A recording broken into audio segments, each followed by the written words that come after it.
Situação 3. Situação em que ocorre o incesto emocional. O filho é tratado como propriedade dos pais. Ela é a princesinha do papai. Ele é o namoradinho da mamãe. Só vai namorar depois que fizer 20 anos. Se aparecer algum vagabundo aqui na porta, eu boto pra correr. Frases tidas como carinhosas, em princípio, podem apenas sinalizar superproteção. Quando os pais são normais, superproteção, carinho, expressa tudo isso. Essas frases expressam tudo isso. Todo mundo fala isso, normal. Brincadeirinha. Frases todas carinhosas, em princípio, podem apenas sinalizar superproteção. No entanto, o que muitos pais e mães expressam sem se dar conta, na verdade, é um sentimento nocivo de posse e ciúme. No futuro, a probabilidade de atrapalharem os relacionamentos amorosos dos filhos é muito grande. No que se refere aos pais narcisistas, essa probabilidade é de 100%. Pelo menos no que se refere aos relacionamentos amorosos do filho bode expiatório ou ovelha negra. E eu já expliquei por que isso acontece.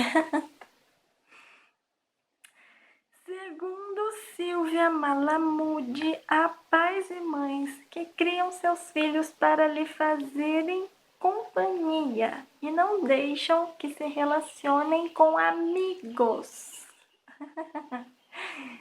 Exatamente, foi o que eu expliquei no que se refere ao filho bode expiatório. Ele vai ficar trancadinho, 7 chaves dentro de casa. As justificativas para que os pais narcisistas venham a fazer isso são inúmeras, sempre para o bem da criança. Óbvio. Ai, filhinho, você precisa estudar. Mas o dourado está brincando lá na rua com os amigos, né? Então só o bode expiatório precisa estudar. O dourado não precisa. Ai, filhinho, não tem nenhum amiguinho à sua altura aqui na rua com quem você possa brincar. Só tem gentalha. Aí a criança cresce com... se achando a superior. Ela é contagiada pela invenção do narcisista. Do pai e da mãe narcisista. Ai, filhinho, você chora tanto, você é tão sensível. As outras crianças vão ofender você vai chorar. Então deixa a criancinha ali trancada em casa, porque aí a mãe narcisista, o pai narcisista não tem que sair correndo para acudir a criança que está aos berros.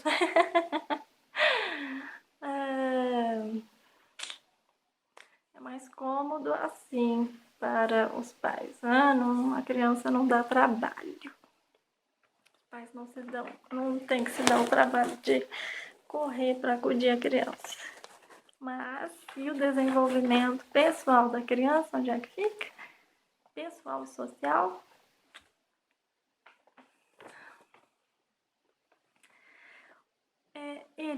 Os pais narcisistas morrem de medo do mundo e obrigam os filhos a viver sob seus medos, em condomínios fechados e círculos sociais restritos, viabilizando a diversão apenas pela internet.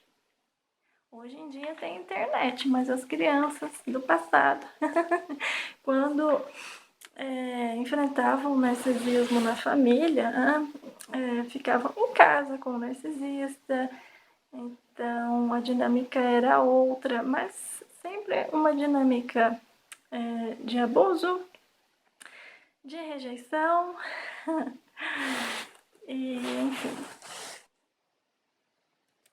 Essa criança que fica o tempo todo em contato com adultos, que não brinca com crianças da mesma faixa etária, essa criança ela vai ficar andando atrás, literalmente, não é nem entre aspas, ela vai ficar andando atrás do abusador narcisista 24 horas por dia, porque ela quer receber atenção.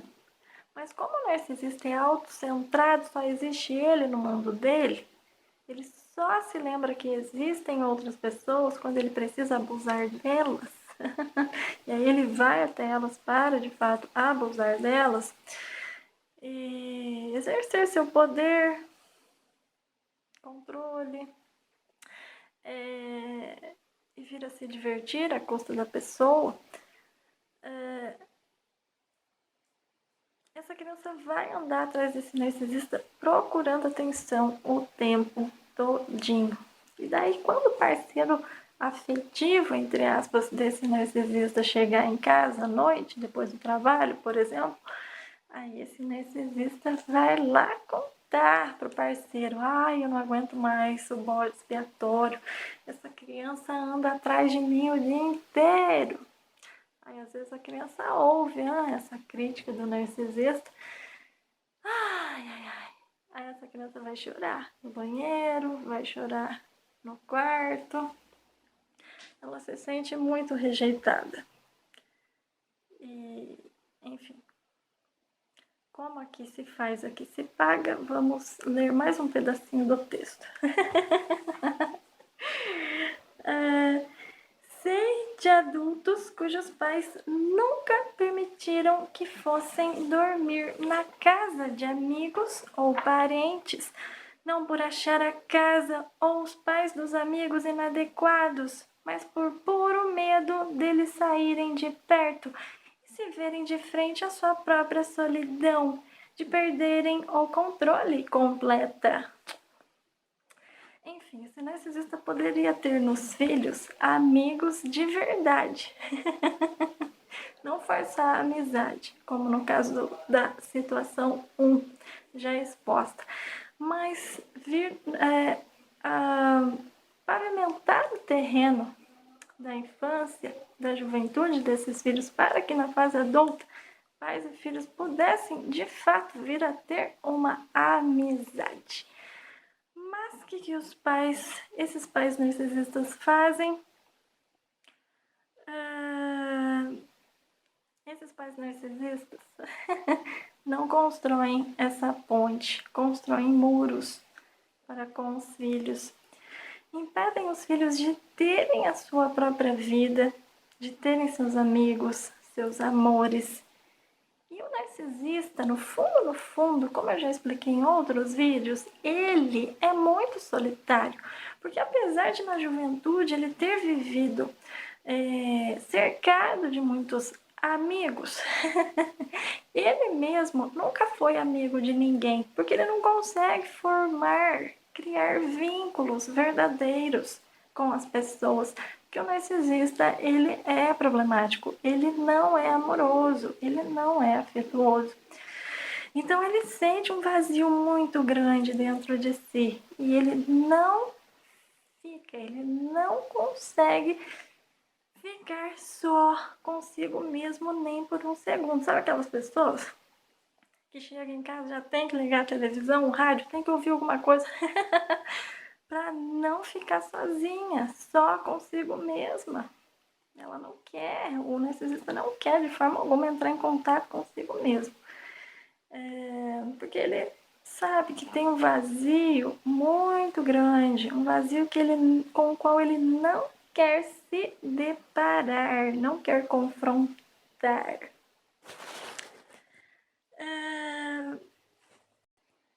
Enfim, o narcisista sempre aderiu à personalidade das pessoas com as quais ele convivia. Ele não tem uma identidade própria.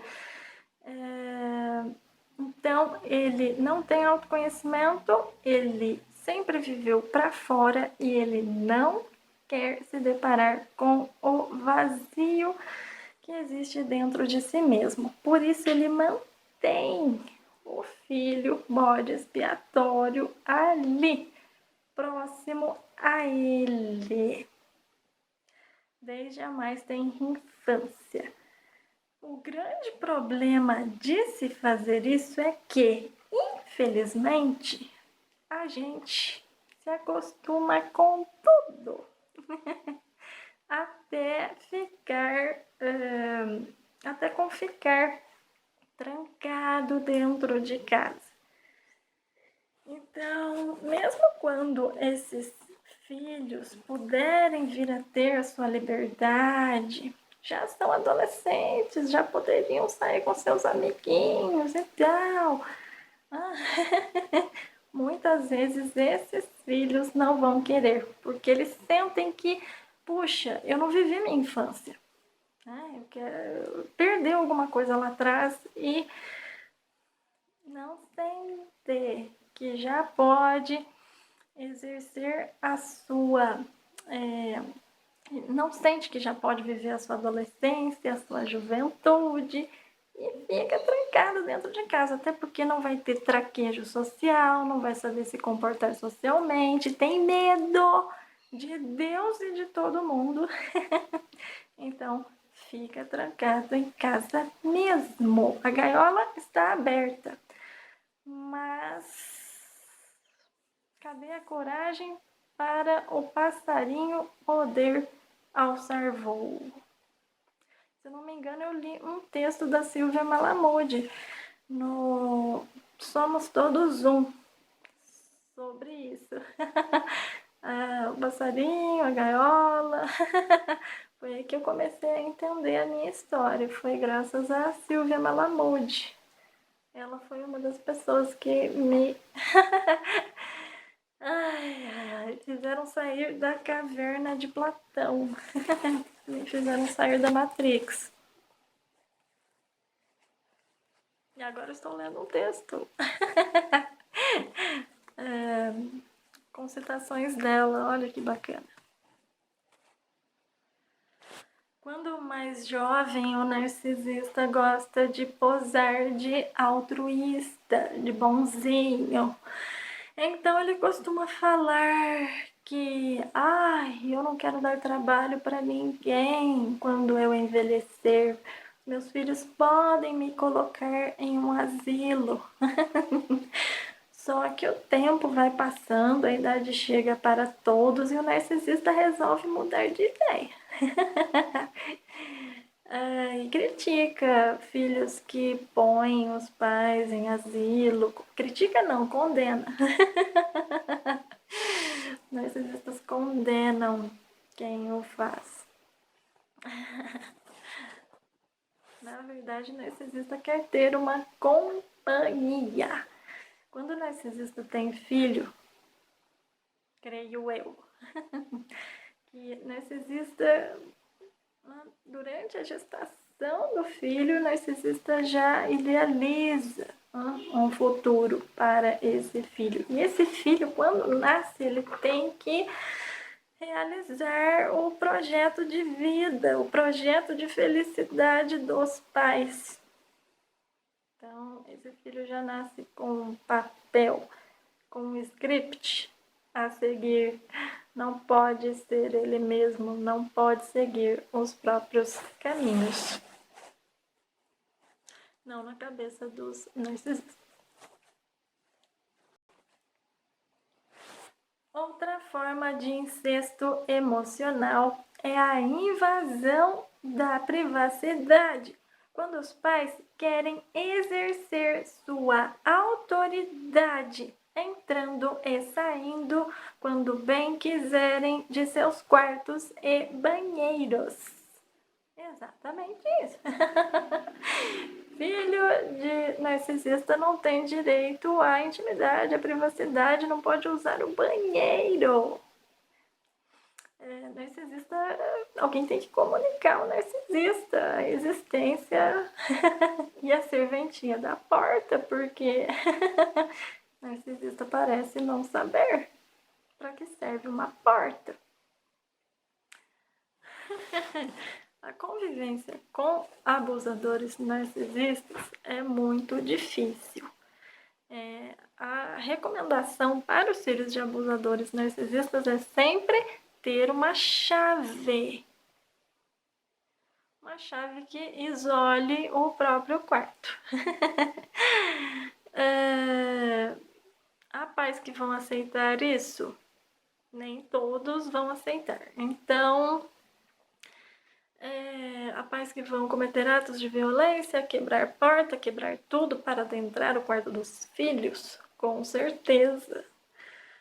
Então, nesses casos, a recomendação sempre é ir embora o quanto antes, mudar-se para Lins, se preciso for, local incerto, não sabido. Porque violência gera violência. Então, nesses casos, não há muito o que fazer. Mas para casos mais amenos, basta ter uma chave e manter esse quarto fechado, trancado. E sem culpa. Tranque o quarto sem culpa, porque você tem direito de ter a sua privacidade, a sua intimidade preservadas. Você tem direito de se reconhecer como indivíduo. Um médico meu que me tratou desde muito bebezinha, uma vez ele me falou: nossa, eu olho para você e eu vejo a sombra do seu narcisista mais ferrenho. Não precisamos ser a sombra de ninguém. Nós devemos sim ser nós mesmos. Esse filho aqui, o bode expiatório, ele vai chegar em uma certa idade, pode ser tanto na infância quanto na juventude, na fase adulta, ele vai ter virado uma samambaia. Afinal, samambaia não tem liberdade de ir e vir, não tem amigos, né? Não sai de casa. Enfim, é tratado esse filho como propriedade. Não vai ter iniciativa nenhuma na vida. Vai virar um bananão.